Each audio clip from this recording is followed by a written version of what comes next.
State government state का होगा, जो जिसका काम मूलतः तो होता है कि पंचायत इलेक्शन और अर्बन बॉडीज या लोकल बॉडीज का देखता है।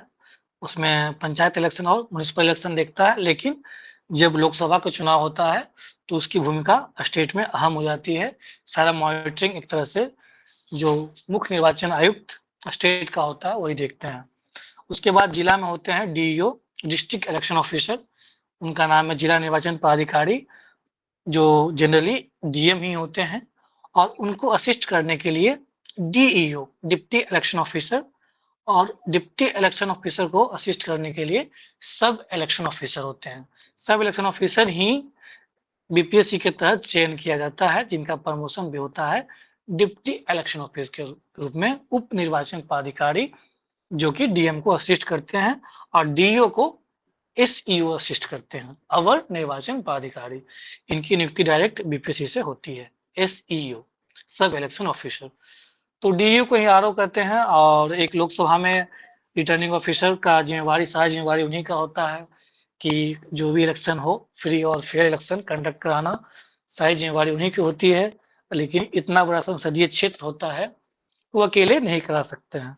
दैट्स वाई उसके लिए एआरओ, असिस्टेंट रिटर्निंग ऑफिसर, सहायक निर्वाची पदाधिकारी की नियुक्ति होती है, प्रतिनियुक्त किए जाते हैं। और इसके साथ साथ अलग अलग कोषांग के नोडल पदाधिकारी बनाए जाते हैं, क्योंकि बहुत सारा कोषांग होता है। इस पे हम लोग चर्चा किए थे। कोषांग में जैसे वाहन कोषांग है, कार्मिक कोषांग है।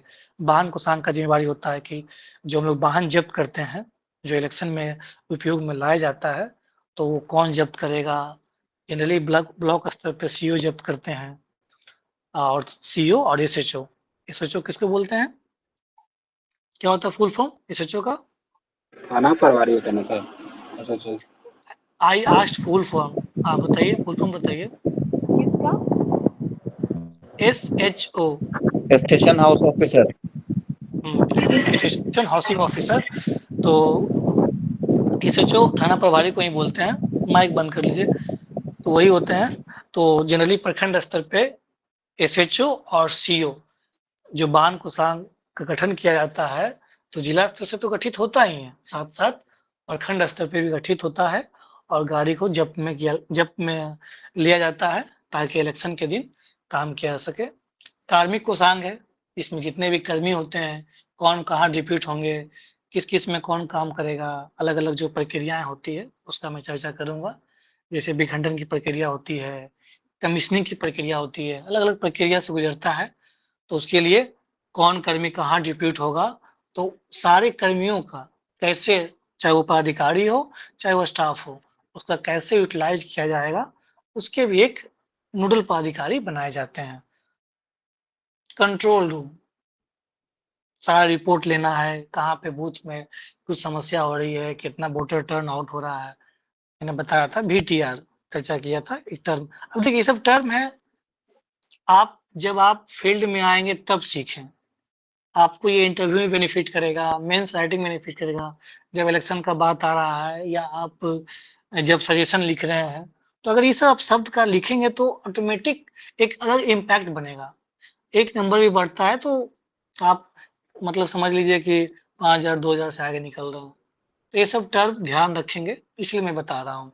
अभी कोषांग का मतलब इंग्लिश में होता है सेल। तो ये प्रक्रिया पता होना चाहिए। कंट्रोल रूम का क्या काम होता है? कंट्रोल रूम भी बनता है, जिला स्तर पे भी बनेगा, प्रखंड स्तर पे भी बनेगा। 3 स्तर होता है, जैसे अभी बताया मैंने। एक तो आपका हो गया कि जैसे लोकसभा है, तो लोकसभा के नीचे आएंगे तो क्या होगा?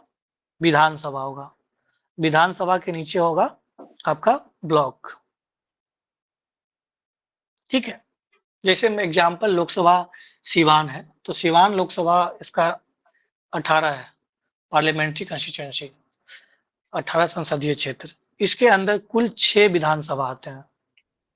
तो लोकसभा के ऑल इन ऑल आरओ, उसके बाद विधानसभा के, एक विधानसभा के जो होते हैं पदाधिकारी, जिनकी जिम्मेवारी होती है एईआरओ, असिस्टेंट, सॉरी एआरओ। उसके बाद होंगे एईआरओ ब्लॉक स्तर पे। तो ये तीनों लेवल पे बनेगा। जो कोषांग का मैं बात कर रहा हूँ, ये तीनों लेवल पे बनता है। मतलब संसदीय क्षेत्र के स्तर पे भी, विधानसभा के क्षेत्र पे भी और प्रखंड स्तर पे भी।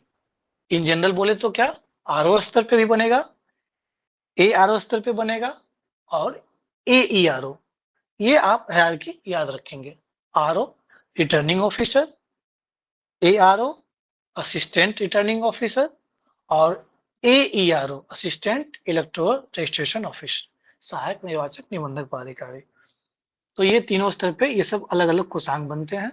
और ये मैंने बताया कि एआरओ कौन होते हैं, विधानसभा क्षेत्र के, जो ऑल इन ऑल होंगे। एक विधानसभा के समझिए कि वो नोडल है, ऑल इन ऑल वही है। उसके बाद एईआरओ, एक विधानसभा में 2 से 3 ब्लॉक आते हैं।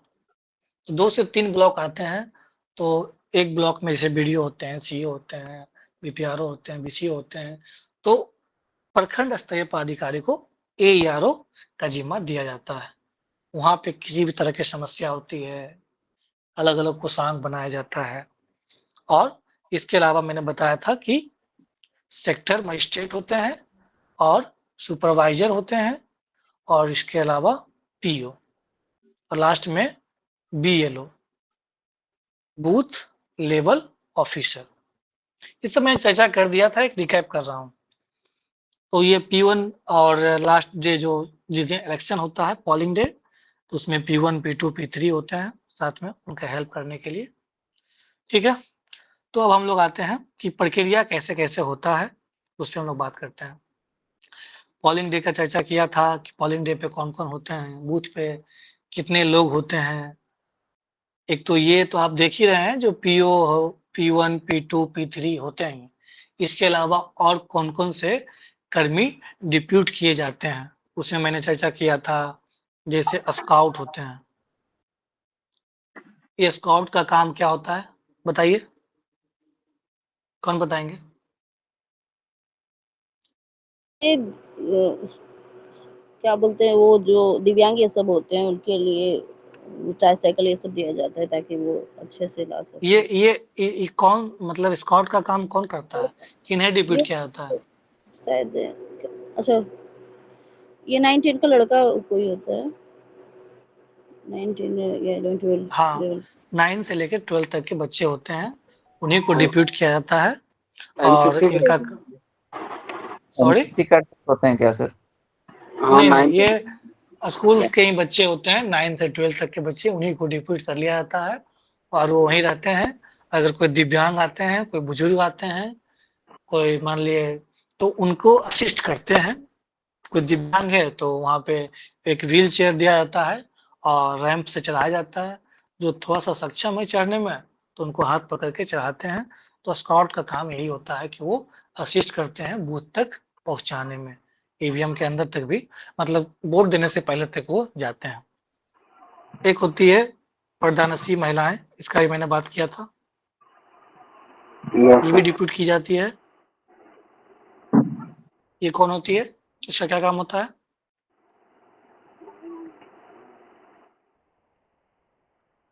जो बुरका ये सब में जो महिलाएं होती है। हाँ, उसके लिए है कि वो एक तरह से क्रॉस वेरीफाई करेंगी, चेक करेगी। अगर उन्हें लगता है कि कोई सस्पेक्टेड है तो उनको चेक करके वो मतलब वोटर आई कार्ड मिलाएगी, सस्पेक्टेड है तो साइड कर देगी या उस पे अच्छे से मिलान किया जाएगा, उसके बाद ही वोट देने दिया जाएगा। बाकी तो आशा की होती ही हैं, हेल्थ एक्टिविस्ट। यस। कोई भी हेल्थ समस्या आती है, हेल्थ इशू, उसके लिए है। और एक आपकी जीविका दीदी होती है, रसोइया, जो खाना बनाने के लिए एक दिन पहले, पोलिंग डे के एक दिन पहले, जब शाम में सभी कर्मी, प्रिसाइडिंग ऑफिसर, पोलिंग ऑफिसर 1, 2, 3 पहुंचते हैं, तो रात का खाना आप मान ली बूथ जो सुदूर क्षेत्र में है, बहुत रिमोट एरियाज में है, तो उसके लिए खाना कहाँ से आएगा? तो इसलिए जीविका रसोई को अपॉइंट किया जाता है ताकि खाने का समस्या उनको नहीं हो। 80 रुपया चार्ज लिया जाता है एक टाइम का, तो 2 टाइम खाइए, 3 टाइम खाइए उस हिसाब से। तो ये भी डिप्यूट रहती है। एक माइक्रो ऑब्जर्वर होते हैं, इनका क्या काम है बताइए?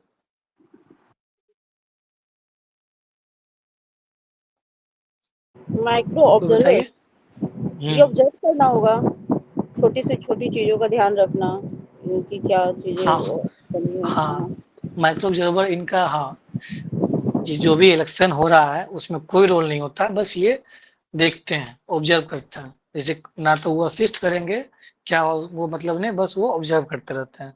जो भी बूथ पे, पोलिंग बूथ पे जो भी एक्टिविटीज हो रही है उसको ऑब्जर्व करना है, और जो कंट्रोल रूम अथॉरिटी है उनको रिपोर्ट करना है। तो इतने लोग, बाकी तो प्रिसाइडिंग ऑफिसर हैं ही, पीओ, P1, P2, P3, और कौन होते हैं? पोलिंग एजेंट होते हैं। पीओ, पोलिंग एजेंट ये कौन यस है? सर। इनका क्या काम है, बताइए। सर वो मतदाता करने जो आता है ना सर, उसका नाम मैंने मिलाते हैं सर, वही क्या? गुड। बिल्कुल, नाम मिलाते हैं, एक तरह से क्रॉस चेक करते हैं। P1 बोलेगा, जैसे कोई आया पर्ची लेकर के, कोई वोटर्स आए, तो मान लिया उन्होंने बोला कि मेरा सीरियल नंबर हाँ इतना है। 1000 है, हाँ तो वो P1 फिर बोलेंगे मिलाता चिल्ला है। करके 1000 मोहन कुमार, तो यस सर। सभी लोग अपना पोलिंग एजेंट वाले मिला लेंगे और टिक कर लेंगे। तो ये हो गया क्रॉस चेक, किसी भी पोलिंग एजेंट को कोई शक ना हो।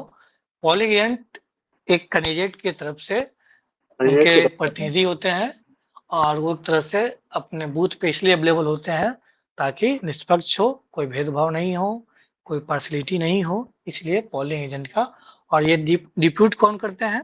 चुनाव यस के सर। दिन, पोलिंग डे के दिन ही प्रिसाइडिंग ऑफिसर के द्वारा उसको नियुक्त किया जाता है। वो लोग आते हैं कि हम इस अभ्यर्थी के तरफ से हैं, इस कैंडिडेट के तरफ से हैं, और हमें पोलिंग एजेंट बनना है। तो उनका वोटर आई कार्ड लिया जाता है, और एक तरह से चेक किया जाता है, मोबाइल अलाउड नहीं होता है, और फिर उनको एक आई कार्ड दिया जाता है, और वो वहाँ पे बैठ करके क्रॉस चेक करते हैं। सर एक क्वेश्चन है, पूछे सर? हाँ, बताइए बताइए। सर आज हम वोटिंग करने गए थे, तो कहीं कहीं मोबाइल अलाउड था, कहीं कहीं मोबाइल नहीं अलाउड था। मोबाइल हम लेके गए थे तो जमा ले लिया था, फिर वोट दे दिए, फिर वापस आ गए, फिर मोबाइल जमा नहीं, ले लिए, दे दिए। नियमतः मोबाइल अलाउड नहीं है। अगर बाय चांस, बाय मिस्टेक चला जाता है अंदर, तो ये पीयू की जिम्मेवारी बनती है, और साथ-साथ वहाँ जो सिक्योरिटी पर्सनल है उनकी जिम्मेवारी बनती है कि मोबाइल अंदर नहीं जाना चाहिए। इसलिए मोबाइल्स आर नॉट अलाउड। और ठीक है? एक चीज़ ये है हाँ, कि जो भी लोग जुड़े हुए हैं और उनका अगर कोई डाउट है अदर इसके अलावा भी कोई वीपीएससी के लेकर के, तो इसका लास्ट में हम लोग क्वेश्चन आंसर सेशन लेंगे, तो वो जुड़े ही रहेंगे। बिल्कुल। तो इसमें कुछ कुछ पूछना है। ये मैंने बताया कि पोलिंग बूथ पे, पोलिंग डे के दिन कौन-कौन लोग होते हैं। ये क्या इतना आपने ऑब्जर्व किया था इससे पहले? पहले नंबर तो बहुत लोग वोट ही नहीं किए होंगे, एक ये हम वोट अवेयर सिटीजन के। हाँ। गए थे वोट देने आज सर। हाँ, तो मान लें यहाँ पे अगर जुड़े होंगे 20 लोग, 30 लोग, तो उसमें 15 लोग दिए होंगे। तो मतलब वी आर ओनली 50%। और आप चाहते हैं कि एक स्वस्थ और काबिल आपका रिप्रेजेंटेटिव जाए, और वो पता चलता है कि फिर दूसरे किस्म के कैंडिडेट चले जाते हैं। एक वोटर नया टर्नआउट। हाँ। एक नया ऑब्जर्वेशन आया है, उसमें ये है कि हुँ, ये सरकार जो है कि बिना रोजगार दिए भी चुनाव जीत सकती है। इसका एक्सपेरिमेंट इस बार उन्होंने सफलतापूर्वक पास कर लिया लगभग। बिल्कुल। क्योंकि युवा और मतदाताओं के हुँ, मतदान का कोई असर होता ही नहीं है चुनाव में, उनके चिल्लाने से बिल्कुल नहीं कुछ नहीं होता है। होता है। और सबसे बड़ी बात है कि युवा मतदाता कहाँ चिल्लाते हैं? Social social media media. पे। जब ग्राउंड पे बात होती है कि जाकर के वोट करना है, तो वोट नहीं करते हैं। वोट कौन करते हैं? वही बेचारे डे लेबरर्स, और जो सबसे निचले तबके के हैं, तो उनको तो ना तो देश की समझ है, उनको तो बस अपने 2 जून की रोटी की समझ है। वही लोग तो सर फिर देश किसान कैसे लोग बदलेगा? जिनको पीएम किसान योजना का लाभ मिल रहा है। मेरा कहने का मतलब वही है कि फिर देश कैसे बदलेगा? उनको उतनी समझ, उतनी में विकसित माइंड नहीं है। जो एस्पायरेंट हैं या जो युवा समझ रहे हैं देश की क्या स्थिति है, क्या होनी चाहिए, तो वो अगर भागीदार नहीं बनेंगे, अब आप पॉलिटिकली इंटरेस्टेड नहीं हैं, आपको मतलब नहीं राजनीति से, तो सच में मतलब ये देश का दुर्भाग्य है। अगर जिस देश में युवा अगर भाग नहीं लेगा तो। ठीक है, चलिए हम आगे बढ़ते हैं। तो ये आपका पोलिंग बूथ का ये प्रक्रिया है और इसमें इतने लोग होते हैं अवेलेबल। अब थोड़ा-सा हम लोग पीछे आते हैं कि चुनाव से पहले क्या-क्या तैयारी की जाती है। तो 2 महीना पहले जो आप लोग सुनते हैं कि मॉडल कोड ऑफ कंडक्ट लागू किया जाता है। उससे पहले मतलब आचार संहिता तो लागू किया जाता है, उससे पहले भी कुछ-कुछ काम स्टार्ट हो जाता है। जैसे बीएलओ का डिप्यूटेशन, जनरली इसमें शिक्षक होते हैं, बूथ लेवल ऑफिसर। ये सपोज करिए कि इलेक्शन का 16 मार्च को एमसीसी अनाउंस हुआ था और उससे समझिए कि जनवरी से ही बीएलओ का चयन हो गया। कौन-कौन बीएलओ रहेंगे, जितने बूथ हैं उतने बीएलओ। एक विधानसभा में अगर मान ली 300 बूथ हैं तो 300 बीएलओ का प्रतिनियुक्ति होगा और जितनी भी तरह का रिपोर्ट हो, एक होता है एएमएफ, एश्योर्ड मिनिमम फैसिलिटी, जो बेसिक सुविधाएं एक बूथ पे होनी चाहिए, जैसे बिजली, पीने का पानी, शौचालय, रैन, टेंट और कैमरा। तो ये सारी व्यवस्था वहाँ होनी चाहिए। ये सारा, अब खिड़की बंद होना चाहिए, खिड़की मतलब रूम है तो 2 गेट होना चाहिए और सारा गेट में दरवाज़ा होना चाहिए। ये सब बेसिक फैसिलिटी है जो कि एक बूथ पे होना चाहिए। तो ये सारा प्रक्रिया ऑब्जर्वेशन शुरू हो जाता है। इसीलिए ताकि अगर कुछ बनाना हो, बनवाना हो तो वो बन जाए, रिपेयर हो जाए। ऐसा पता चले कि एट द मोमेंट ये फैसिलिटी नहीं है तो फिर दिक्कत हो जाए, तो वो चीज़ नहीं होना चाहिए। दैट्स व्हाई बीएलओ का चयन किया जाता है। और दूसरा इनका काम होता है उस क्षेत्र के उस बूथ पे आने वाले जितने भी मतदाता हैं, किन्हीं को नाम चेंज करवाना है, किन्हीं को नाम ऐड करना है, किन्हीं के नाम में एरर हो गया है, तो अलग-अलग प्रपत्र होता है। उस प्रपत्र के माध्यम से 6 है, 7 है, वो प्रपत्र फॉर्मेट होता है उसमें कि हमको नाम चेंज करना है या मेरा शिफ्ट हो गया है, किसी का डेथ हो गया है। तो उसके लिए ये प्रक्रिया मतलब यहाँ से अप्लाई करते हैं। कोई भी आम जो मतदाता है वो बीएलओ को दे दें, बीएलओ ब्लॉक पहुँचाएगा, फिर वहाँ से रिपोर्ट जिला जाएगा। तो ये प्रक्रिया है, इसके तहत होता है और ये इस चीज़ को मॉनिटर करने के लिए सुपरवाइज़र की नियुक्ति की जाती है, जो पंचायत स्तरीय कर्मी होते हैं। वो पंचायत सचिव हो सकते हैं, राजस्व कर्मचारी हो सकते हैं, किसान सलाहकार हो सकते हैं। बीएलओ जो होते हैं शिक्षक होते हैं और ये सुपरवाइज़र जो होते हैं पंचायत स्तरीय कर्मी होते हैं। उसके ऊपर होते हैं आपका सेक्टर मजिस्ट्रेट। ये प्रखंड स्तरीय कर्मी होता है या प्रखंड स्तरीय पदाधिकारी भी हो सकते हैं, डिपेंड करता है। तो उसमें ये तीनों की मॉनिटरिंग से ये काम चलता रहता है। कुछ फैसिलिटी बूथ पे नहीं है या वहाँ पे मान लीजिए कौन-सा बूथ ज़्यादा वल्नरेबल है, सेंसिटिव है, वहाँ या जहाँ पे वीटीआर कम है, वोटर टर्नआउट रेशियो कम है, मतलब वहाँ पे मान लिए 30% ही पड़ा है वोट। लास्ट जो लोकसभा इलेक्शन हुआ है, विधानसभा इलेक्शन हुआ है, तो इन सभी बूथों पे ज़्यादा काम किया जाता है। काम क्या होगा? स्वीप एक्टिविटी, अलग-अलग प्रकार का स्वीप एक्टिविटी कराया जाएगा। जैसे डिबेट करवाया जाएगा, साइकिल रैली करवाया जाएगा, बाइक रैली करवाया जाएगा, पेंटिंग करवाया जाएगा, उसके अलावा डिबेट करवाया जाएगा, कैंडल मार्च किया जाएगा, फ्लैग मार्च किया जाएगा, अलग-अलग प्रकार की एक्टिविटी कराई जाएगी ताकि वहाँ के मतदाता जागरूक हों और निर्भय एवं निष्पक्ष रूप से वोट कर सकें। तो ये सारी मॉनिटरिंग होती है बीएलओ, सुपरवाइजर, सेक्टर मजिस्ट्रेट और साथ में एईआरओ जो प्रखंड स्तरीय पदाधिकारी होते हैं। इसके अलावा एआरओ, आरओ तो वो तो हैं ही बॉस। तो इनके स्तर से प्रखंड स्तर पे जो भी एक्टिविटी होती है अलग-अलग कोषांग का उसको मॉनिटरिंग होता है। तो समझिए कि आपका मतदाता सूची का तैयार करने के लिए ये प्रक्रिया हो रहा है और मतदाता सूची फिर तैयार होता है।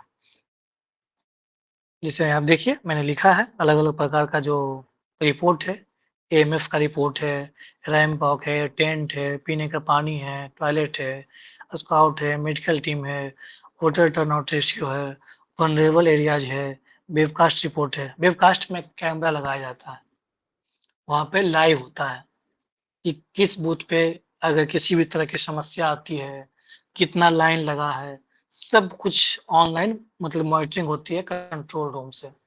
तो वेबकास्ट मतलब एक कैमरा लगाया जाना, ऑनलाइन कैमरा। तो ये जिस दिन पोलिंग होता है उस दिन, लेकिन 2 दिन पहले लगा दिया जाता है। बाकी ये फैसिलिटी पहले से इंश्योर की जाती है। और जब आचार संहिता लग जाता है, मॉडल कोड ऑफ कंडक्ट, उसके बाद प्रक्रिया और भी तेज। के बाद समझिए कि सारा काम ठप, जितना भी प्रशासनिक काम हो रहा है, डेवलपमेंट कार्य हो रहा है, वो सारे काम लगभग रुक जाते हैं। फिर सारा सिर्फ इलेक्शन वाला ही काम होता है और बहुत ही जो बेसिक काम है, जो बहुत इसेंशियल है, प्रशासनिक काम या विकासात्मक कार्य जो पेंडिंग है या उसका फाइल खुल चुका है, वही सब काम होगा। अदरवाइज कोई भी नया फाइल, नया योजना, नया डेवलपमेंट कुछ भी नहीं होगा। जो पेंडिंग है वही काम को कंप्लीट कराने किया जाएगा। बाकी सारा प्रशासन, सारा एडमिनिस्ट्रेशन, सारा एम्प्लॉय सब चुनाव में लग जाएगा। सारी तैयारी होती रहेगी, कोषांग गठित होगा, चेंज होगा, ट्रेनिंग दिया जाएगा। तो ये देखिए अलग-अलग आरओ स्तर, डिस्ट्रिक्ट लेवल, एआरओ स्तर विधानसभा मैंने बताया, एआरओ, कार्मिक है, वाहन है, कंट्रोल रूम हो गया, स्वीप हो गया, सीएपीएफ जो फोर्स आता है मैंने बताया था, central armed police force, CRPF, SSB, ITBP, BSF और सीआईएसएफ। तो ये जितने 5 फोर्स हैं, इसके अलावा असम राइफल्स तो जनरली नहीं आते हैं, इन्हीं 5 फोर्स से काम कर लिया जाता है। तो इन्हीं लोग आते हैं, तो इनकी अब कहाँ ठहरेंगे, प्रत्येक ब्लॉक में उनका जत्था आता है, कंपनी आता है, तो उनको ठहरने के लिए भी एक कोषांग बनाया जाता है ताकि इनको कंट्रोलिंग अच्छे से हो सके, उनको रुकने में समस्या नहीं हो। उनके लिए भी एक प्रखंड में एआरओ स्तर पे 2-3 आवासन का चिन्हित किया जाता है। उनका लॉजिंग की कहीं समस्या ना हो, जो भी व्यवस्था हो सकता है, पंखे का हो, तोशक का हो, हर तरह की व्यवस्था उनको दिया जाता है। क्योंकि 3-4 दिन तो ज़रूर रहते हैं, पोलिंग डे से समझिए कि पोलिंग डे से लगभग 3 दिन पहले आ जाते हैं, 3 से 4 दिन पहले। तो उनकी सारी व्यवस्था की जाती है, गाड़ी की व्यवस्था किया जाता है। तो गाड़ी की व्यवस्था कौन देगा? वाहन कोषांग देगा। पीडब्ल्यूडी जो दिव्यांग है, जो और क्या था 85 प्लस जो वोटर्स हैं, जो दिव्यांग है 85 प्लस वोटर्स हैं, उनके लिए व्यवस्था क्या किया गया था? पोस्ट बैलेट मत पत्र कोषांग, मतलब उनके यहाँ बीएलओ और सेक्टर मजिस्ट्रेट सुपरवाइजर, ये निगरानी में, सेक्टर मजिस्ट्रेट की निगरानी में बीएलओ और सुपरवाइजर, साथ साथ प्रिसाइडिंग ऑफिसर उसके लिए भी नियुक्त होगा। लेकिन ये चुनाव से, जिस दिन चुनाव होना है, जैसे मान लिए सिवान में 25 तारीख को चुनाव था, तो 25 तारीख से पहले ही पोस्ट बैलेट करवा लिया जाता है। जो भी दिव्यांग होते हैं, दिव्यांग के अलावा बुजुर्ग हैं, 85 प्लस हैं, 90 प्लस हैं, उनके लिए व्यवस्था की जाती है। और पोस्टल बैलेट जो होता है, जिसमें क्या होता है, सारे अभ्यर्थी का नाम होता है और इधर क्या होगा, सिंबल होगा। तो आप उसमें क्या करेंगे, वो टिक करेंगे, साइन करेंगे, मोर करके जो आएंगे चुनाव कर्मी उनको दे देंगे और वो इन्वेलप में बंद कर लेंगे। ये प्रक्रिया होती है पोस्टल बैलेट का। तो घर घर जा करके, इस चुनाव से पहले होता है, उसके लिए भी डेट निकलता है। ये पोस्ट बैलेट कोषांग का काम है। सारा जितने भी वोट पहले चिन्हित किया जाता है, इलेक्टोरल जब बनता है उसके बाद चिन्हित करते हैं कि कौन कौन से पोस्ट बैलेट वोटर्स। समझ में आ रहा है आप लोग को? यस। यस। ऊपर से नहीं निकल रहा है? यस सर, समझ में आ रहा है। यहाँ तक क्लियर है कि नहीं, कुछ पूछना है? सर एक जो आप बोले चुनाव जैसे स्टार्ट होता है सर, आप बोले प्रशासनिक काम सारा बंद होता है, इसमें प्रशासनिक में क्या आ जाता है सर? प्रशासनिक काम जैसे जो भी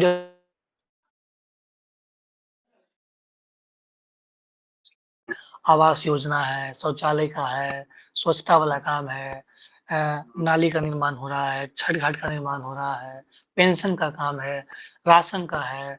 तो ये सारी योजनाएं जो पेंडिंग है, जैसे मान लीजिए कोई अप्लाई कर दिया था, उसको राशन कार्ड अलॉट नहीं हुआ है, तो अलॉट किया जाएगा, लेकिन नया राशन कार्ड जनरेट नहीं किया जाएगा।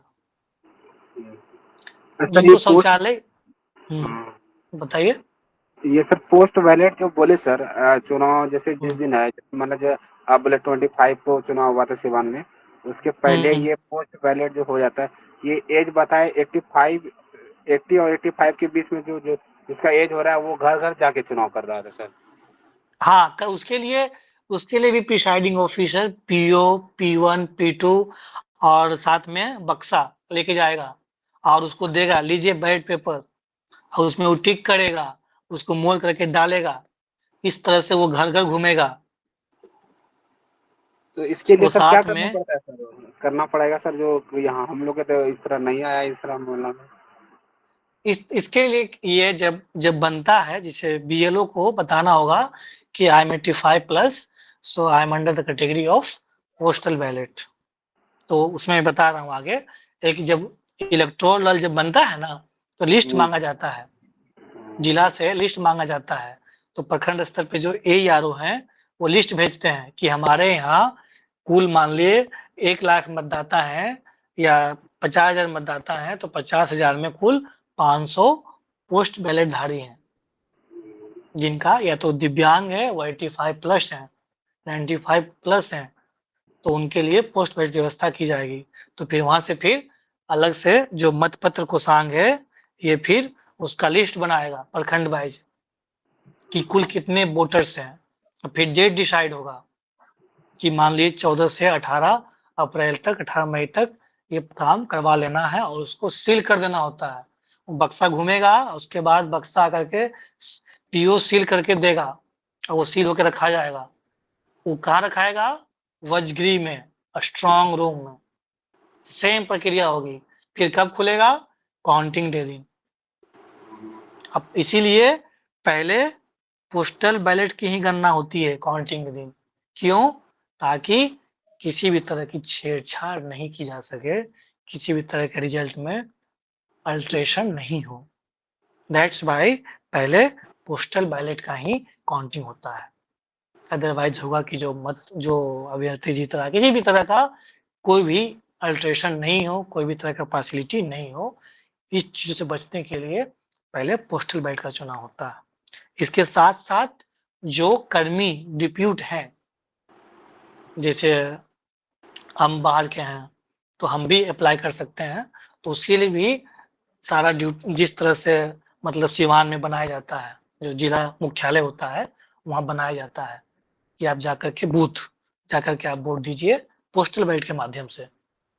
सपोज करिए कि मेरा कंस्टिट्यूएंसी मुंगेर है, तो मुंगेर कंस्टिट्यूएंसी है, तो क्या करना होगा, उसकी प्रक्रिया है, एक लेटर जाता है, लेटर से उसके बाद वहाँ से मुंगेर आरओ साहब वहाँ से भेजेंगे पोस्टल बैलेट, फिर उस पे हमें अवेलेबल कराया जाएगा, उसके बाद पोस्टल से भेजा जाएगा।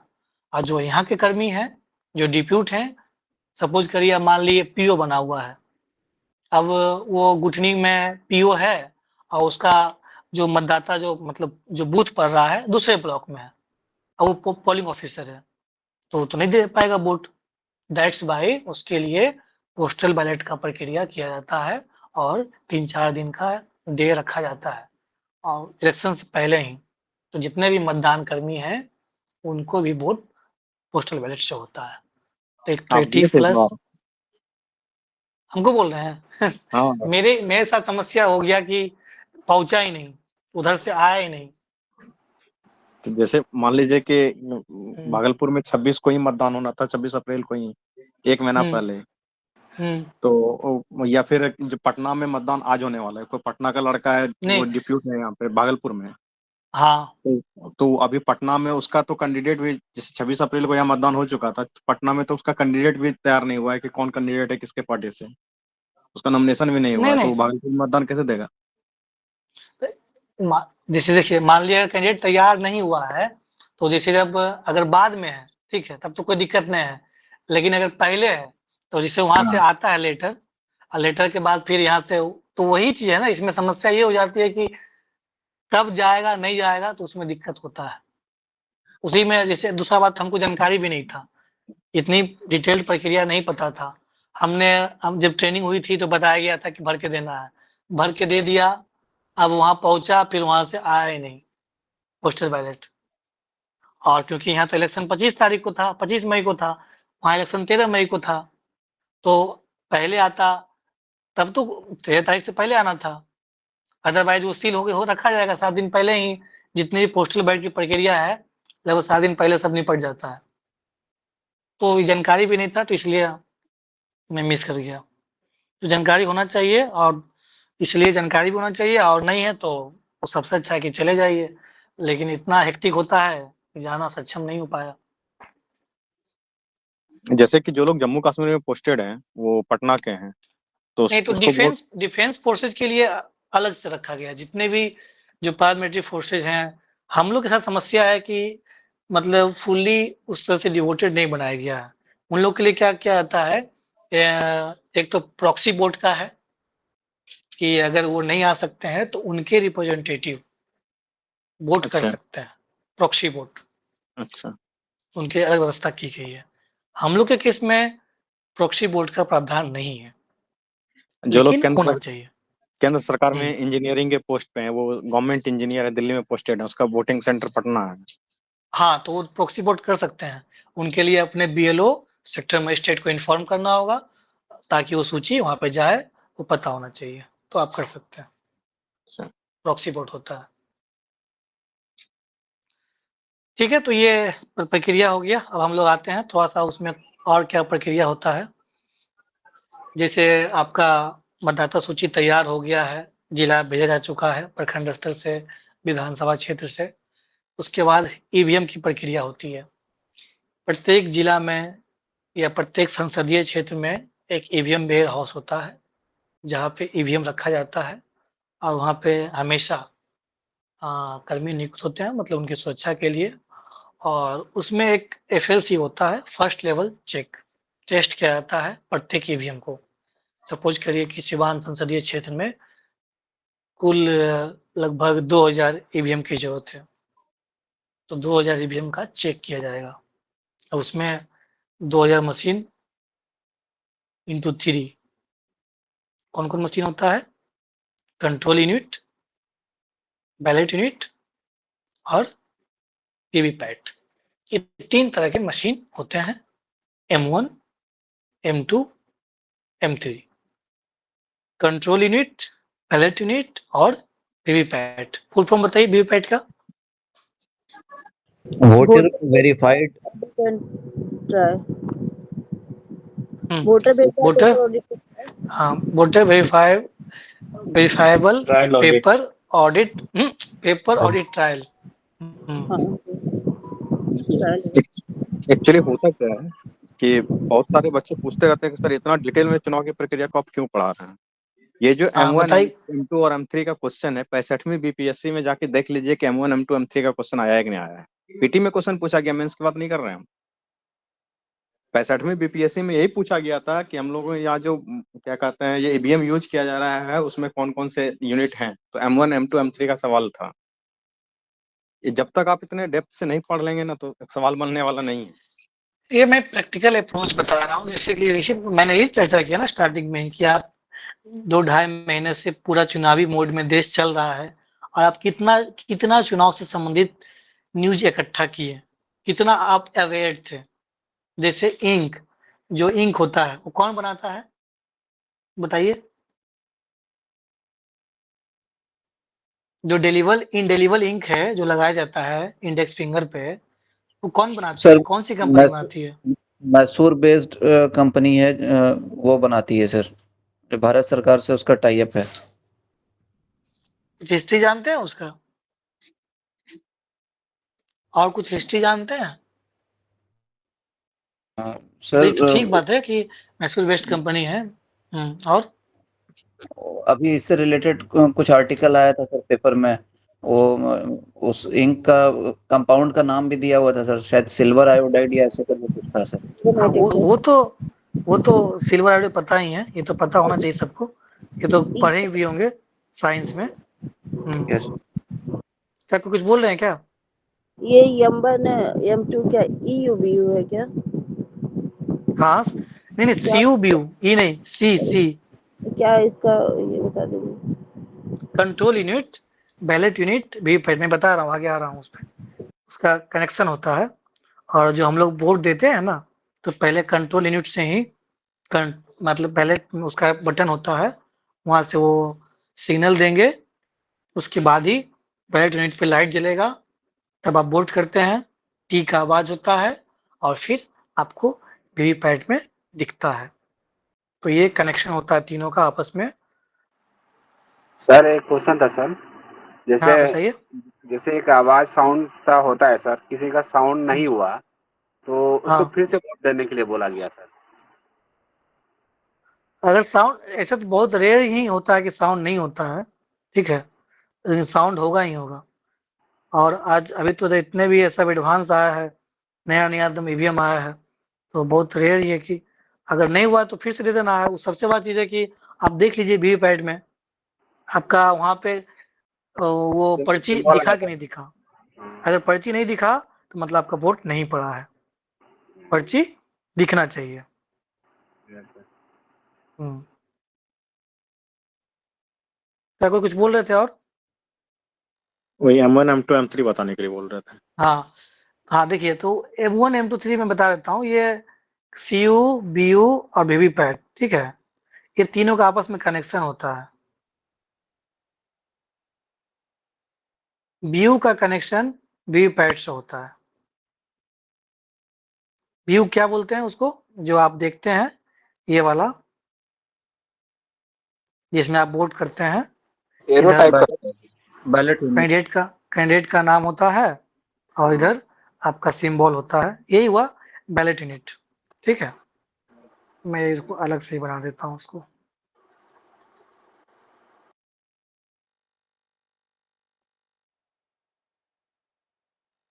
CU PU VVPAT. तो BU जो है ना आपका, ये हो गया, इसको आप लोग देखे होंगे। BU के साथ साथ कौन रखा होता है, वीवीपैट मशीन रखा होता है।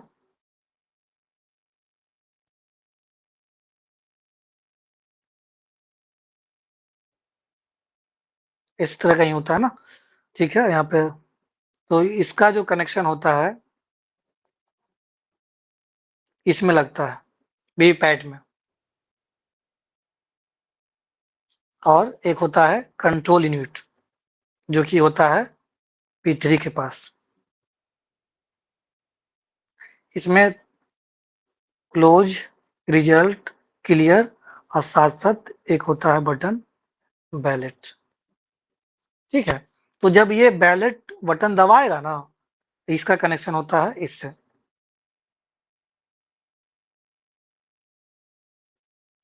बैलेट बैलेट जब दबाएगा, उसके बाद ही जो होगा, बैलेट दबाने के बाद ही यहाँ पे व्यू में दिखेगा। बैलेट दबाने के बाद व्यू में दिखेगा, रेड कलर का जलेगा, उसके बाद ही बटन दबाना होता है। तो ये मशीन का कनेक्शन होता है, इसको याद रखिए। बस ये समझिए कि 3 तरह का मशीन है और तीनों का क्या काम होता है, ठीक है। हम लोग कहाँ पे थे? देखिए, ये हो गया।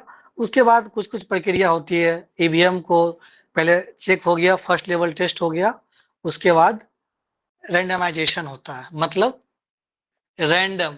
अब सपोज करिए कि 2000 ईवीएम की ज़रूरत थी, तो 2000 ईवीएम का चेक हो गया। अब उसमें ये किया जाएगा कि कौन-सा विधानसभा क्षेत्र में कौन ईवीएम जाएगा, एक तरह से सबको मिक्स कर दिया जाता है। और वहां पे भी रिप्रेजेंटेटिव रहते हैं।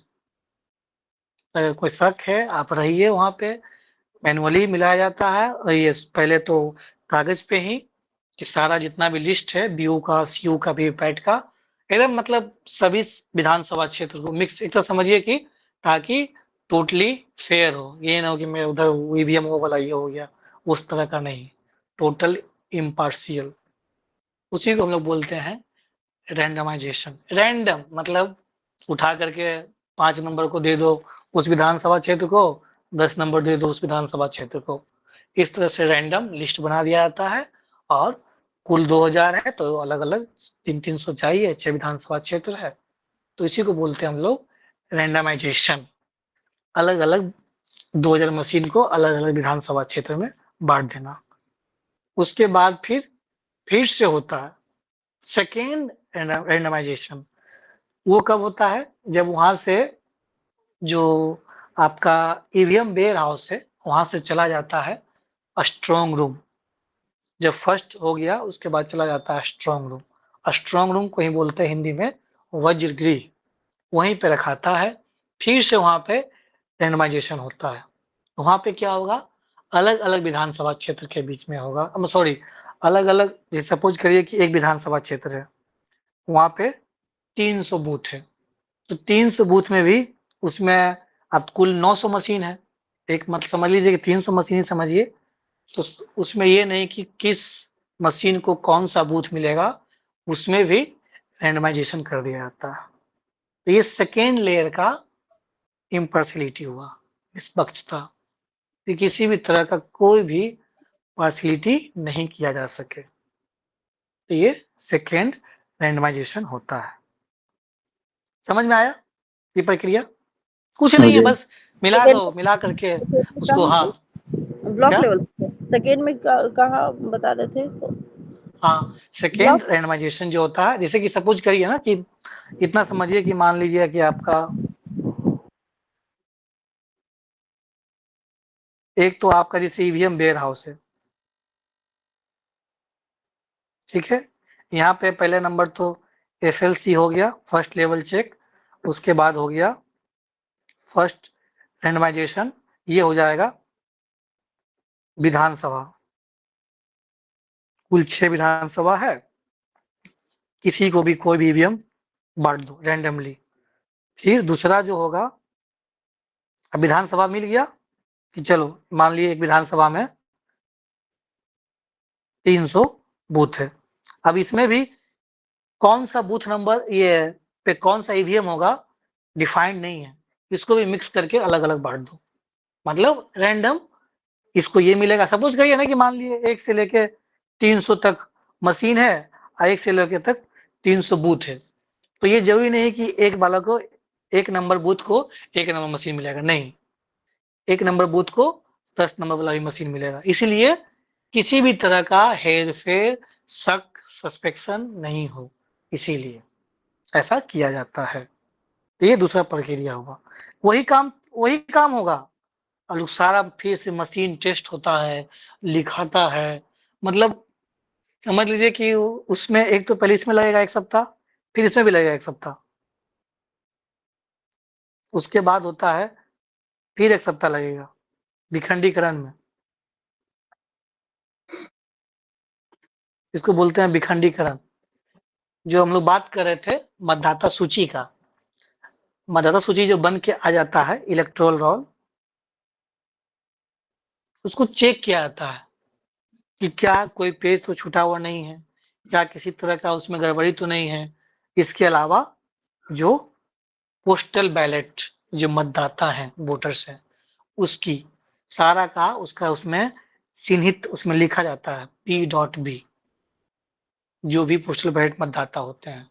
तो ये लिस्ट प्रखंड से ही जिला को भेजा जाता है। उसके बाद उसके लिए कर्मी डिप्यूट होते हैं और ये विखंडीकरण की प्रक्रिया चलती है। उसमें जैसे सपोज करिए कि हमारे प्रखंड में 100 बूथ है, तो 100 बूथ का मान लिए एक बूथ पे लगभग 100 मतदाता है। तो 100 मतदाता है तो अब मान ली कुल कितने हो गए? 10,000। तो उतना कैंडिडेट, उतना मतदाता का जितने पेज में होगा 500 पेज में, 1000 पेज में पूरा चेक किया जाएगा पेज बाय पेज, और उस पे साइन होता है AERO का और लास्ट में RO का। तो ये मतलब प्रक्रिया चलता है, ठीक है। ये सब तो ज़्यादा ज़रूरी नहीं है, लेकिन कैसे प्रक्रिया है मैं बता दिया। उसके बाद होता है प्रक्रिया कमीशनिंग का।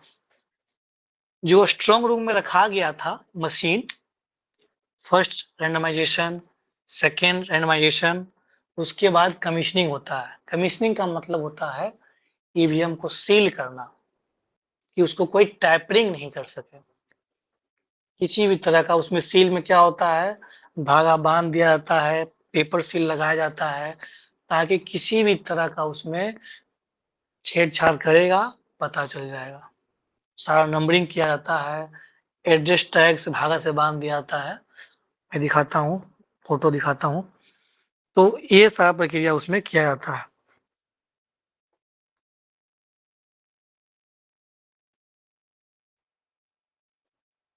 दिख रहा है क्या रुपेश सर? जी दिख रहा है।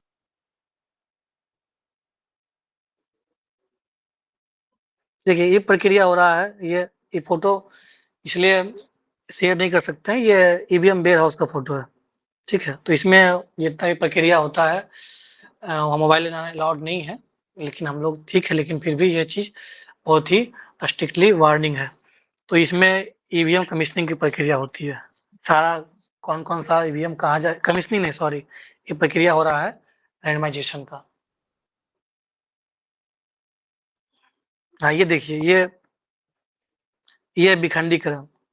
ये चुनाव में है ना, कौन डीएम, कौन आरओ है, कौन एआरओ है, एआरओ है, क्या बीडीओ, क्या सीओ, क्या बीपीओ, क्या सचिव, सारा डिस्क्रिमिनेशन मिट जाता है। देखिए मैं यहाँ बैठा हुआ हूँ, तो ये बैठ करके करवाना पड़ता है, नहीं तो ये लोग भाग जाएगा, 2 बजे ही भाग जाएगा। ये तो समझ लीजिए कि आपको त्रिपाल मिल गया बैठने के लिए, नीचे ही बैठना पड़ जाता है। इधर देखिए ये हम हैं, इधर ये देखिए ये आंध्र वीडियो हैं, अपना अपना सब लोग अपना काम कर रहे हैं, सब लोग बैठे हुए हैं। ये सब सचिव है, कर्मचारी है, किसान सलाहकार है। तो इस तरह से मतलब आपको बैठ करके करवाना पड़ेगा, और साइन भी होता है एआरओ का, एआरओ का, आरओ का, प्रत्येक कागज पे। देखिए कागज, ये मतदाता पर्ची है, इसी को बोलते हैं विखंडीकरण। देख रहे हैं सब लोग काम कर रहा है, कोई लेट लेट गया है काम करते करते, देखिए तो लेकिन क्योंकि हेक्टिक हो जाता है। अब सुबह से लेके आपको अब 4 से 5 दिन, 7 दिन लग ही जाता है। रेंडमाइजेशन होगा तो 7 दिन, फर्स्ट सेकेंड, फिर ये विखंडीकरण, फिर कमीशनिंग, प्रत्येक प्रक्रिया 7 दिन, 6 दिन, 5 दिन का हो ही जाता है। अब सुबह से लेकर के अब 8 बजे से लेकर के समझिए कि शाम के 7 तो पक्का बजेगा। और अगर मान लिए जो लास्ट डेट है उस दिन नहीं हुआ तो उस दिन 10 भी बजना होगा, लेकिन काम करना पड़ेगा। ये इलेक्शन है। ये विखंडीकरण का उसमें साइन करना होता है, तो हम लोग साइन कर रहे हैं, तो साइन करना होता है उस दिन सब अलग पेपर पे। देखिए यही है, ये सूची मिलाया जाता है, तो अलग अलग चीजें हैं। तो ये प्रक्रिया होता है इसमें। देखिए ये मत डिस्पैच का मैं दिखाऊंगा आगे पहले। ये स्वीप का है, एक्टिविटी का। अलग अलग प्रकार से रैली निकाला जाता है, टेंट बनाया जाता है।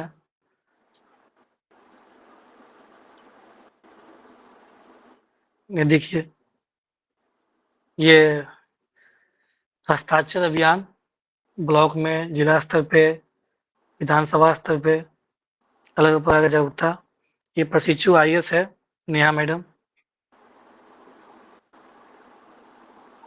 वो आई थी अभी इस सिवान में ही है, प्रशिक्षु आईएएस है, तो वो भी आई थी स्वीप में।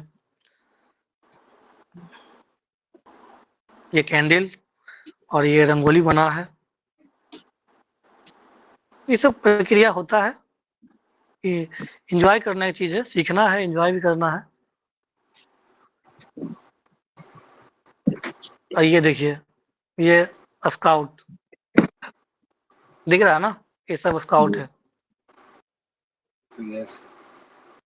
ये सब स्काउट है। अब मान लीजिए उसको ब्रीफिंग कर देना है, कैसे-कैसे क्या करना है, तो ब्रीफिंग क्या कर रहे हैं वही है। स्काउट एंड गाइड होता है, जो लड़का होता है उसको स्काउट कहते हैं, जो लड़की होती है उसको गाइड हाँ, कहते हैं। स्काउट एंड गाइड, बिल्कुल, बिल्कुल। गुड, हाँ, Baden Pavel, scout and guide. Baden Pavel start किए थे स्काउट एंड गाइड को। कौन किए थे? बेडन पावेल, हम खुद किए हैं ये अच्छा, स्काउट एंड अच्छा, गाइड। 3 अच्छा, स्टेप के होते गुड, हैं गुड। सॉरी। तो ये सब प्रक्रिया होता है, देख रहे हैं, ये डिस्क्रिमिनेशन खत्म हो जाता है। क्या? हाँ, ये देखिए, ये है कमीशनिंग की प्रक्रिया। यहाँ भी मोबाइल वर्जित है, लेकिन कुछ यादें हैं तो इसको रख लिया जाता है, लेकिन ये सब वर्जित है। देखिए ये ईवीएम आपको दिख रहा होगा, ये है बैलेट यूनिट। यहाँ पे क्या किया जाता है, इसको सील किया जाता है। और ये देख रहे हैं, कुल अगर मान लिए 14 कैंडिडेट हैं, तो सभी का टेस्ट किया जाता है कि कोई बटन तो खराब नहीं है। वीवीपैट में देख रहा है, मिला रहा है कि जिसको वोट दे रहे हैं उसको पर्ची आ रहा है कि नहीं आ रहा है। उधर बैलेट यूनिट रखा हुआ है, उस पे पहले बैलेट यूनिट पे क्लिक करेगा, उसके बाद यहाँ पे वीवीपैट पे चेक कर रहा है। ये देखिए, ये मॉक पोल हो रहा है। जब कर्मी थक गया तो हम भी करते हैं, क्योंकि अब सिर्फ अफसरगिरी नहीं कर सकते हैं। अब मान लीजिए ये इंजीनियर साहब हैं, अब ये इनसे काम होता नहीं है, तो हम भी लग करके करते हैं और करना पड़ता है, क्योंकि आपको अल्टीमेटली आप 2 टेबल का जिम्मेवारी आपके ऊपर है। अब ये थक जाएँगे, अभी बूढ़ा-बुजुर्ग आदमी है, तो खुद हम उनके बदले मॉक पोल कर रहे हैं। कुल 1000 मॉक पोल होता है, मतलब ये कमीशनिंग होने के बाद रैंडम चयन किया जाता है। तो ये प्रक्रिया है, तो इससे ये होता है कि आप सीखते हैं। अब हुआ क्या, पोलिंग डे दिन जब मैं विजिट पे गया तो अब ये सब कमीशनिंग वाला काम किए हुए थे, तो एक जगह काम नहीं कर रहा था, बेचारा पीओ परेशान था। तो हमको पता था कैसे कनेक्शन करना है, तो उसको निकाल के फिर से हमने किया, तो काम करने लगा। तो आपको जानकारी होना चाहिए, कोई भी काम छोटा-बड़ा नहीं होता। आपको नीचे वाला काम पता होगा, तभी आप अच्छे से मॉनिटर कर पाएँगे। ये क्यूरियोसिटी अभी से ही रखिए। अब आप प्रशासन में जाएँगे तब सीख लेंगे, तब कर लेंगे। प्रशासन कैसे चलता है, चुनाव कैसे होता है, ये आपको पता होना चाहिए। इंटरव्यू में तो पूछेगा ही पूछेगा, और ये आपका मेंस में, आपके पर्सनैलिटी में ये सब डेवलपमेंट का काम करेगा। ऐड ऑन क्वालिटी है ये सब, जानकारी होना चाहिए। ये देखिए बक्सा है, वीवीपैट का है, कंट्रोल यूनिट का है, व्यू का है।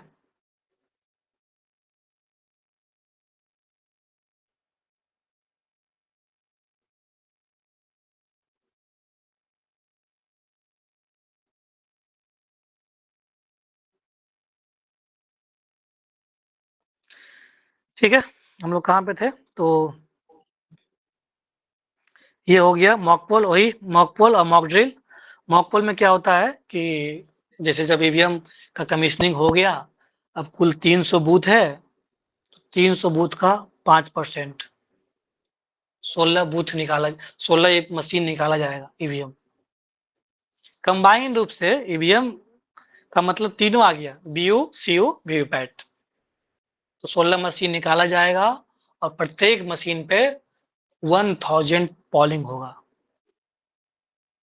और उसका वीवीपैट पर्ची मतलब आएंगे जो एजेंट हैं अभ्यर्थी के, कैंडिडेट के, वो आएंगे, उनके सामने ये मॉक पोल का प्रक्रिया होता है कि किसी भी तरह का संदेहास्पद स्थिति नहीं पैदा हो, कोई भी तरह का पार्शलिटी नहीं हो उसके लिए। तो वो लोग रहते हैं, उनके सामने होता है, उनके सामने ही जो वीवीपैट का पर्ची निकलता है, फिर उसको रद्द किया जाता है। एक श्रेडिंग मशीन होता है, उसी से उसको फिर टुकड़ा-टुकड़ा में वहीं पे कर दिया जाता है। जलाना नहीं है, उसको श्रेडिंग मशीन से श्रेड करके उसको टुकड़ा-टुकड़ा कर देना है। तो ये सब पूरा बहुत बारीकी से किया जाता है कि किसी भी तरह का जवाबदेही, किसी भी तरह का गलती नहीं हो। उसके बाद प्रक्रिया होता है डिस्पैच का। डिस्पैच का मतलब होता है जो पैकेट्स हैं और मशीन से उसको देना। तो पहले पैकेट्स दिया जाता है। पैकेट्स का मतलब कागज़ात, डॉक्यूमेंट्स, अलग-अलग डॉक्यूमेंट्स होते हैं। पीठासीन पदाधिकारी का डायरी होता है, वोटर टर्न आउट होता है, विजिट शीट होता है, और जो सामान होता है, सील होता है, कैंडल होता है, अलग-अलग चीज़ें, सब कुछ फर्स्ट मतलब P-2 जिस दिन पोलिंग है, 25 को पोलिंग है, तो ये चीज़ उसको 23 तारीख को मिल जाएगा। ताकि कोई भी चीज़ अगर उससे छूट गया है, नहीं है, तो संबंधित सेक्टर मजिस्ट्रेट से बात करिए, संबंधित एआरओ से बात करिए, एआरओ से बात करिए, आरओ से बात करिए, और सामान को ऐसे छूटता नहीं है। हर चीज़ उसमें बहुत ध्यान तरीके से रखा जाता है। झोला में एक थैला मिलता है 2 गो, उसमें सारा सामान दिया जाता है। P-1 25 तारीख को पोलिंग है, तो 24 तारीख को मशीन दिया जाता है, ईवीएम मशीन। उस दिन साथ में फोर्स रहेगा, पोलिंग ऑफिसर के साथ फोर्स भी रहेगा, फोर्स साथ में जाएगा। फोर्स में सीआरपीएफ फोर्स तो रहेंगे ही, साथ-साथ जो लोकल पुलिस है, एक थाना मतलब चाहे वो एएसआई रैंक के भी हो सकते हैं, एसआई रैंक के भी हो सकते हैं, और हेड कांस्टेबल भी हो सकते हैं, डिपेंड करता है। जैसे सेंसिटिव बूथ वैसा मिलता है, और साथ में जाते हैं, और उस P-1 24 तारीख को एक दिन पहले उसी दिन बूथ पे ही सोएंगे और सारा तैयारी करेंगे। सेक्टर मजिस्ट्रेट रात भर घूमेंगे, मतलब रात भर का मतलब 10-11 बजे तक घूमेंगे, ताकि हर चीज़ का इंश्योर कर लें, किसी बूथ पे कोई तरह का समस्या नहीं हो। और सुबह फिर 4 बजे उठ करके प्रक्रिया शुरू हो जाती है। 6 बजे से मॉक पोल होता है, 7 बजे से 5 बजे से मॉक पोल हो जाता है, और 6 बजे से मतदान। तो ये प्रक्रिया है। तो डिस्पैच का उसके बाद फिर जब मतदान खत्म होता है, तो कलेक्शन की प्रक्रिया चलती है। कलेक्शन की प्रक्रिया भी रात भर चलता है, जब तक खत्म नहीं हो जाए। अब कई ऐसे पोलिंग ऑफिसर होते हैं, प्रिसाइडिंग ऑफिसर, और मान लीजिए बुजुर्ग है, वो दिन भर बेचारा धूप में थक करके वोटिंग करवाया है, वो आके थक गया, वहाँ पहुँच करके आराम से सो गया। वो देख रहा भीड़ है, अब हम यहाँ पहुँच गए हैं, तो जो कलेक्शन सेंटर में है वो अपना उठा के ले जाए। अब उसमें कई बार ऐसा होता है कि कई जो प्रिसाइडिंग ऑफिसर हैं, अब बाकी लोग भाग जाता है, P-1 भाग गया, P-2 भाग गया, ये सब समस्या होती है। तो उसमें क्या है कि अब ढूँढ करके लास्ट में लाना होता है। कुछ वैसे होते हैं प्रिसाइडिंग ऑफिसर, तो सुबह हो जाता है 6-7, जब तक फिर ये प्रक्रिया हो गया, स्ट्रॉन्ग रूम में रखा गया, उसके बाद फिर आरओ सर आएँगे, मतलब डीएम सर आएँगे, और ऑब्जर्वर दोनों के उपस्थिति में सील होता है। जो स्ट्रॉन्ग रूम है, वो स्ट्रॉन्ग रूम सील होता है। ये प्रक्रिया, उसके बाद काउंटिंग होता है। अब बताइए ये देखिए, हाँ, बताइए, कि बोलिए। जैसे कि क्या कहते हैं कि सीधा-सीधा आरोप लगाया जाता है, इंटरव्यू में पूछ लिया जाता है कि क्या ईवीएम के साथ टैपिंग हो सकता है, नहीं हो सकता है। कोई जवाब देगा कि हाँ सर हो सकता है, नहीं हो सकता है, उसमें ब्लूटूथ नहीं लगता है, वाईफाई वायरलेस कनेक्शन नहीं होता है। और आप इतना डिटेल में जवाब देंगे कि सर इसमें ये यूनिट होता है, ये यूनिट होता है, इसका ऐसे डिस्पैच किया जाता है। आंसर में अंतर दिखेगा या नहीं दिखेगा? तो बिल्कुल, आप तो कॉन्फिडेंट रहेंगे ना कि कहाँ क्या है, टैपिंग कैसे नहीं हो सकता, उसका आप जवाब दीजिएगा कि कितनी प्रक्रिया होती है, कितनी तरह बाय तरह गुजरता है, उसके बाद एक चुनाव का दिन आता है, पोलिंग डे। तो यही चीज़ है ना कि इसी में आपको मेंस में हो या इंटरव्यू में आंसर में अंतर दिखना स्टार्ट हो जाता है यहीं से। तभी बिल्कुल, पता चलता है जानकारी। कि एक प्रशासक के रूप में ये बात कर रहा है या फिर कॉमन सेंस में ऐसा ही कुछ सुन लिया बिल्कुल, है, वो बात कर रहा है। यही तो जब आप नॉलेज है ना अब। इतना डिटेल हुँ, में बोलेंगे ना तो जो आपके इंटरव्यूअर होंगे ना तो वो सोचे कि आश्चर्य में पड़ जाएंगे, इसको इतना जानकारी आया पहले कहाँ से? कोई किताब में लिखा हुआ बिल्कुल, मिल ही नहीं सकता, संभव ही नहीं ये है। तो किताब में तो मिलेगा ही ना। हुँ, ऐसा नहीं है, किताब में बुक में मिलेगा नहीं सर, इतना डिटेल से। इसीलिए ये सब चीज प्रैक्टिकल एक्सपीरियंस को रखा जाता है। बच्चे बोर हो जाते हैं कि सर क्या ही करवाया जा रहा है। आप पढ़िए, 65वें में क्वेश्चन भी आया है, इसमें भी आया है, मेंस में भी, इंटरव्यू में पूछा जाता है, वहां पे अरे लोग मेंस सोचने लग इंटरव्यू जाते में तो आपको काम हर हाल में देगा। हैं। इंटरव्यू में तो कुछ कहना ही नहीं, वो तो कहाँ से प्रश्न आते हैं, नो वन नोज। स्पेशली जिसे मान लिए ये जो 17th बीपीएससी होगा, चुनावी मोड रहेगा, बिहार में चुनावी मोड रहेगा, जानकारी होना चाहिए। ये देखिए, ये शॉर्ट में एक शिक्षक है, ट्रेनर, वो भी बनाया है, बहुत बेहतर तरीके से बनाया है। तो ये सब चीज़ें कलेक्शन करने की चीज़ होती है। तो ये मैंने रख लिया, ग्रुप में आया था, वायरल होते रहता है। भेजे तो हम ही ये थे। है। नहीं, हाँ? हम भी भेजे थे ये, बनाए हम नहीं है, अच्छा, वो आप भी आया भेजे था थे? मेरे अच्छा, पास। अच्छा। तो ये कनेक्शन इसको रख लिया। देखिए अलग अगर बोट होता है तो ये कनेक्शन बताया है, व्यू का वीपैट में, वीपैट का सीयू में।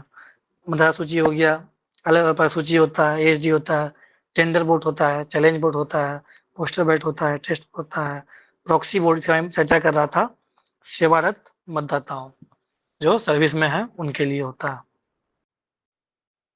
P1 का क्या दायित्व है, P2 क्या दायित्व है, P3 क्या दायित्व है, अलग अलग पैकेट होता है और क्या क्या पैकेट ही खुला रखना है। ठीक है, ये सब बहुत डिटेल में जाने की जरूरत नहीं है, लेकिन जितना मैंने बताया उतना काफी है। सर इसकी चैलेंजेस क्या सब है वोटिंग का? चैलेंजेस क्या है, आप जो सस्पेक्टेड एक्टिविटीज है, वनरेबल बूथ्स है, जहाँ पे वोटर टर्नआउट रेशियो कम है, उसको आपको दूर करना है। दूर करने के लिए आपको स्वीप एक्टिविटी करना होगा। आपको लगता है कि हमारा मतदाता डरे हुए हैं तो आप फ्लैग मार्च करिए। स्वीप एक्टिविटी तो करना ही है। अगर कोई सस्पेक्टेड क्रिमिनल्स है उसको पकड़ के थाना हाजिरी करवाइए डेली, जब तक चुनाव खत्म नहीं होता है। तो सबसे बड़ा चुनाव में होता है कि जो भी एंटी सोशल एलिमेंट्स है वो नुकसान पहुंचाने का प्रयास करते हैं।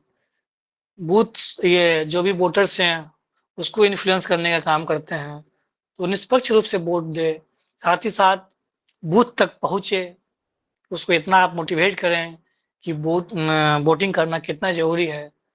अगर आप वोट करते हैं तो आपको क्या फ़ायदा होने वाला है, क्या नुकसान हो। तो ये आपको ये सब चैलेंजिंग है कि लोगों को पता हो, और ख़ास करके जो ग्रामीण वर्ग के लोग हैं उनको पता नहीं होता है कब चुनाव होना है, चुनाव में क्या-क्या होगा, क्या उसमें होगा, क्या हमको फ़ायदा है, क्या नुकसान है। तो ये सब चीज़ें आपको बताना काम है, प्रशासन का काम है।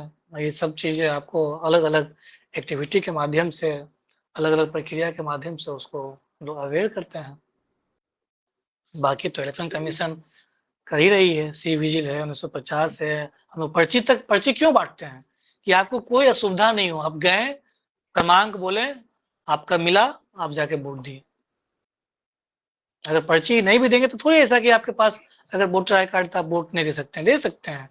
उससे ईज़ी होता है P1 को ढूँढने में कि आपका कितने नंबर पे है।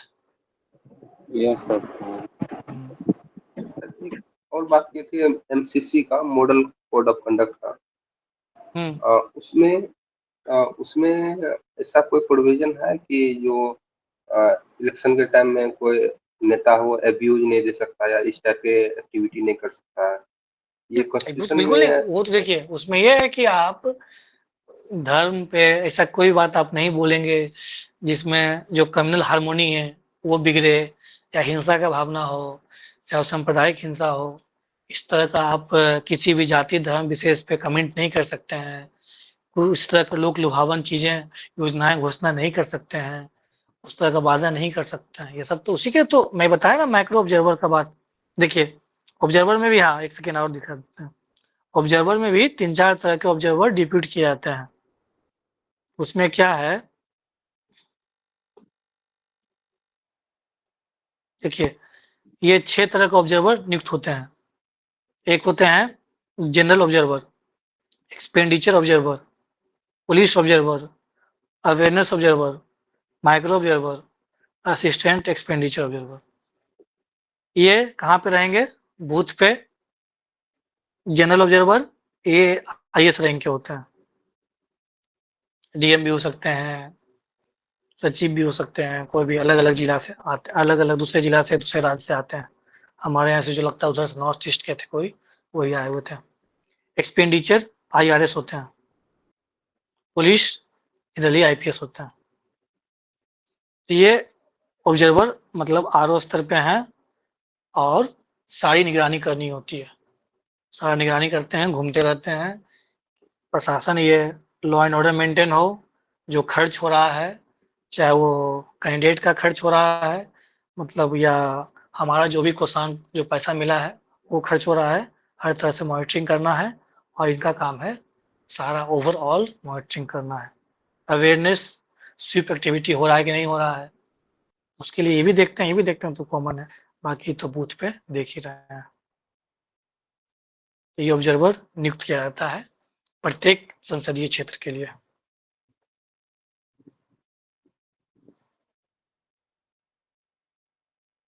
और ये देखिए भीड़ रात का समय, उस दिन शाम का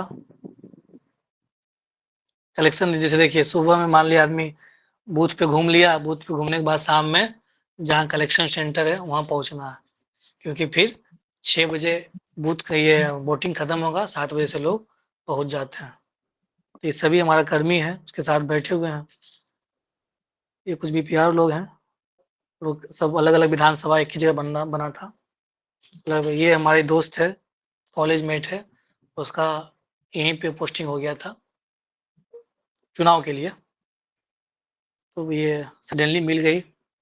बाकी ये देखिए ये भीड़, तो ये सब प्रक्रिया होता है, आपको रात भर जगना है, काम करना पड़ता है। इतनी प्रक्रिया होती है इसीलिए कि निष्पक्ष हो चुनाव।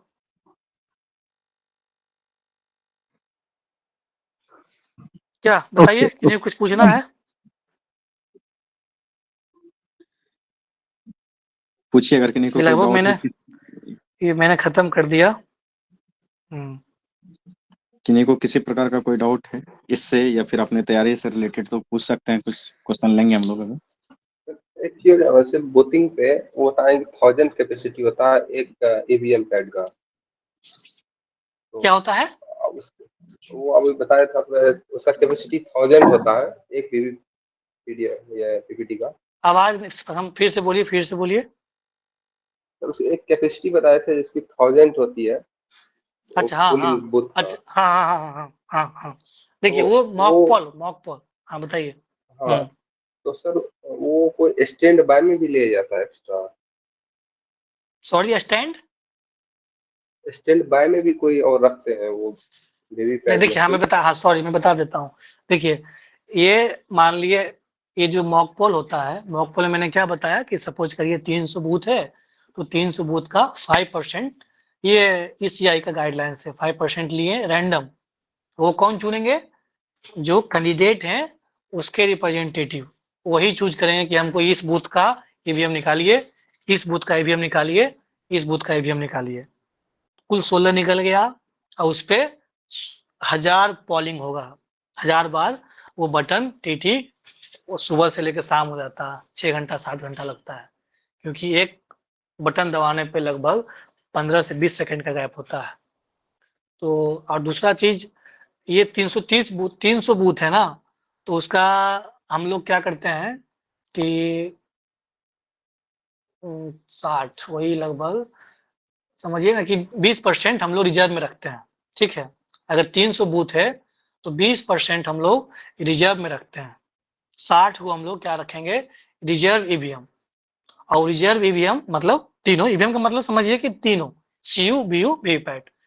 तो रिजर्व ईवीएम दिया जाता है सेक्टर मजिस्ट्रेट को, इसलिए दिया जाता है कि अगर आपके अंदर 10 बूथ है, किसी बूथ पे समस्या होती है, मशीन खराब होता है, तो इंजीनियर भी अवेलेबल उसी क्षेत्र में घूमते रहेगा। प्रत्येक विधानसभा क्षेत्र के लिए एक इंजीनियर भी डिप्यूट होता है, ECIL से आता है, electronics corporation of India limited. वहां से आता है और वो घूमेगा और उसके साथ जहाँ पे खराबी होगा वो चेंज किया जाएगा। सेक्टर मजिस्ट्रेट के पास वो ईवीएम दिया जाता है। ईवीएम में तीनों रहेगा, बीयू सीयू वीवीपैट। जनरली खराब नहीं होता है, अगर खराब होता है सेक्टर मजिस्ट्रेट के पास रिजर्व रखा होता है, उसको भी P-1 25 को इलेक्शन है तो 24 तारीख को ही दिया जाता है, ताकि आप इजिली उसको अवेलेबल करा दें, क्योंकि अब जाएगा जिला से, जिला मुख्यालय से लाएगा, तब तक तो हो गया वोटिंग, इसलिए सेक्टर मजिस्ट्रेट को दिया जाता है। और sector magistrate at the instant जैसे पीओ इन्फॉर्म करेगा कि मेरे यहाँ का वीवीपैट खराब हो गया, ये उस हो गया, एट द इंस्टेंट उसको रिसीव करवाएंगे और फिर उस वोटिंग रुकना नहीं चाहिए। ये प्रक्रिया होती है और उसमें फिर वो फॉर्मेट पे भेजा जाता है रिपोर्ट, यहाँ पे चेंज हुआ है, इसलिए रिजर्व भी 20% रखा जाता है। तो अगर 300 बूथ है तो 320 मतलब समझ लीजिए 60 एक्स्ट्रा रखा जाएगा, कुल 360 हो जाएगा। बताइए।